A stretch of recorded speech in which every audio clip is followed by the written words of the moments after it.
தமிழ்நாடு ஓய்வு பெற்ற பள்ளி கல்லூரி ஆசிரியர் நலசங்கத்தின் தூத்துக்குடி வட்டக்கிளை மாநாடு சிஎம் மேல்நிலைப் பள்ளியில் நடைபெற்றது.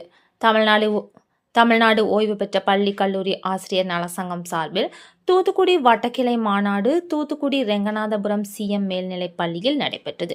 மாநாட்டிற்கு தூத்துக்குடி வட்டக்கிளை தலைவர் ஞானசேகர் தலைமை வகித்தார். மாவட்ட பொதுக்குழு உறுப்பினர்கள் சுப்பிரமணியன், கண்ணன், ராபர்ட் கிங் ஆகியோர் முன்னிலை வகித்தனர். வட்டக்கிளை இணை செயலாளர் பன்னீர்செல்வம், மனோகர் சிங் வரவேற்புரையாற்றினார். வட்டக்கிளை செயலாளர் செல்வராஜ் வேலை அறிக்கை சமர்ப்பித்தார்.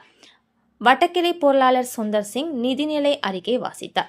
தூத்துக்குடி மாவட்ட DNRTWA தலைவர் சாம்பசிவன் பாராட்டு பெற்றார்.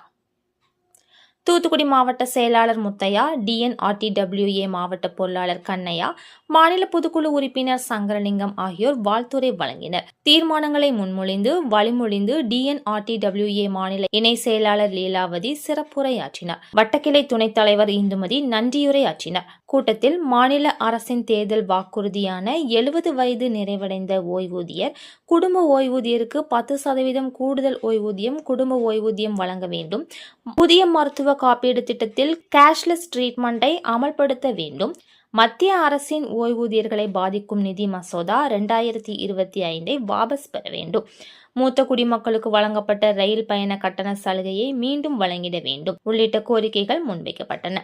மாநாட்டில் தமிழ்நாடு ஓய்வு பெற்ற பள்ளி கல்லூரி ஆசிரியர் நலசங்கம் நிர்வாகிகள் திரளாக கலந்து கொண்டனர்.